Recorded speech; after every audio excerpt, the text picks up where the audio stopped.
we interrupt your regular programming to bring you a message, a State of the Union message from the Commissioner of the YMSL. We will be taking questions and answers after the announcement. Mr. Commissioner, if you will. Thank you, Mr. Black. The 2010 season has come to a conclusion, regular season, we shall say. Now the announcements, which everybody's been waiting for the MVP candidates. And we had a tremendous amount of players, and it was very hard to narrow it down to the following names. I would like to say each of these candidates showed a lot of character on and off the field, for the most part, and if there's anyone that were left out, it was a difficult decision. First name is Ali Marshall from the U.S. Marshals. The second one is Big Sawly Shahabar from The Situation. The next name is Lior Friedman from the newly formed J-Dub Alliance that just joined the league and up for Rookie of the Year and as well. The next one was an RBI short of the Triple Crown, Mr. Henry Shalom from the Jersey Shore example. And the next name is probably one of the biggest surprises and probably the lowest seeded, lowest picked player ever to be nominated in the 10th round, Abraham Haber from Jersey. Here. And the next nominee from U.S. Marshals as well, and an outstanding year, Michael Saban Solomon.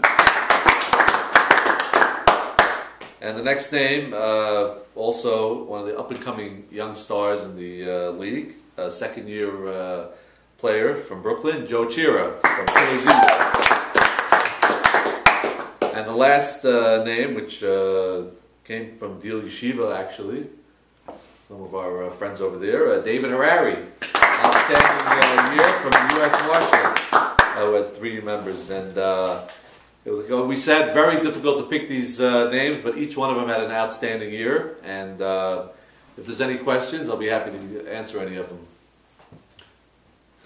Please identify yourself. Yes, Norman Jamal, WYMSL and YMSL.com. I was just wondering, a couple of names that were left off. Yes. I noticed that Ike Deed had a tremendous year on the mound, as did Steve Azer, and a couple of other guys, Ed Rishdi. Nobody from Maurice's Pieces. Just wondering what went into this selection of names that you picked. It was a great question. Norman, you said? Yes. YMSL. Yes, great question. And we felt in regard to Ed Rishdi and the Maurice's Pieces team, the team collectively got to where they are. If you look at their stats, nobody really stood out.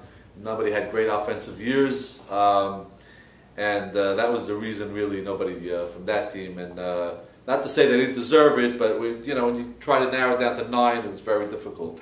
Ike Deed, outstanding pitcher, no doubt should have been taken into consideration. But they do have Cy Young for a reason, and I'm sure he'll be favored. Nobody from the first place team, Insane, or the second place team, Killer Z's. Oh, I guess it goes to show you need a collective team to really get far. Yeah.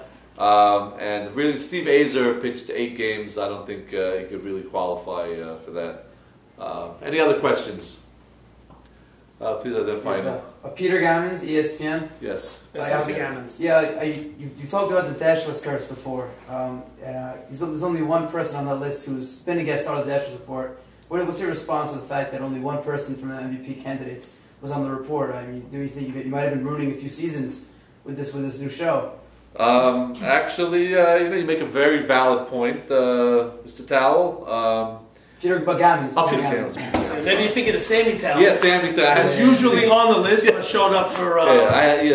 Sammy Towell, because he was 3 for 21 after appearing on this show.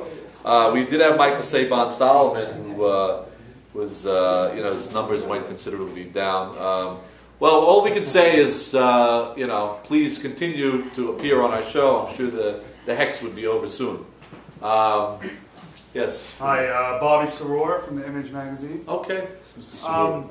I was curious how two of the candidates for MVP can be nominated when their team didn't even make the playoffs. What do you have to say about that? That's an excellent point. Excellent point. I think that's these days it's a requirement to be in last or not make the playoffs to be nominated for MVP. I think last year's MVP didn't make the playoffs either. Who is this guy answering questions for you? Aren't you the commissioner? Who is this guy on the side here? This is my associate here. Okay, good. W. Seelig from. But to answer your question, very easily, when you're playing for nothing, it's easy to pad your stats. There's no pressure on the game, so you see a lot of those, numbers were in meaningless games, as Marv Albert would say, in extensive garbage time. So you padded your stats. Yes. Norman Jamal, YMSL again. Just wondering if the league players will be able to vote on other awards, such as Gold Glove and others. Yes. We are going to announce that shortly. Each of the players, we are finalizing with the YMSL Board of Governors, the Gold Glove winners, nominees actually, which will be going out later this week, along with... Yes. The ballots will be online.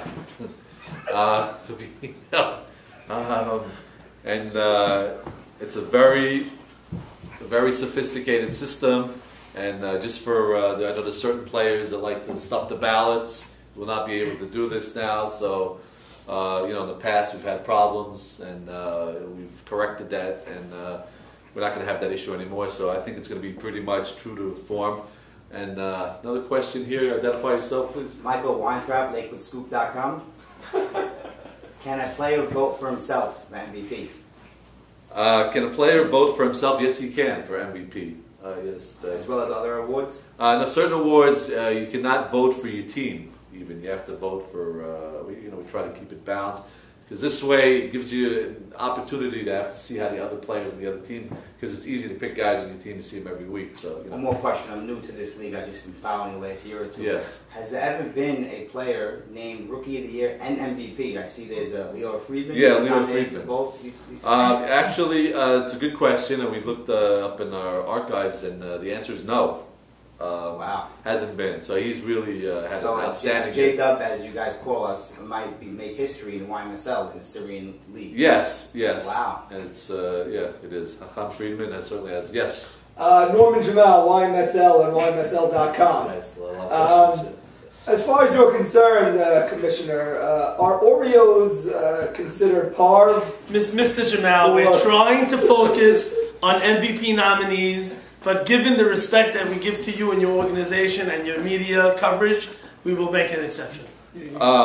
Actually, I'm going to allow my resident rabbi, Hacham Mordechai Safdie, to answer that question. Mordechai Weintraub. Weintraub from the Lakewood Blue Claws. I mean, from Lakewood. LakewoodScoop.com. Is it par? What's the answer to that? Oreo cookies are dairy. Dairy. They are not par. If anyone thinks they are par, Norman Jamal from YMSL.com, please show me which rabbi says it and bring some proof. But until then, they are not par. I believe one of our players had early in the year had a steak for breakfast and had Oreos after that. So apparently that is. Could that be the same player that didn't make the playoffs and had a bad year? It may be coincidence. Might be coincidence, but his name's not listed at MVP. He's welcome to come to Lakewood and help us write some articles for LakewoodScoop.com. Maybe it will enhance his stats next year. It could be. We'll certainly refer that. Just ask for Rabbi Weintraub. And any other questions? That's it for today. Okay, we'd like to. Thank you. I'd like to thank everybody for coming, and please get your votes, and we'll see you at the awards dinner. Thank you very much.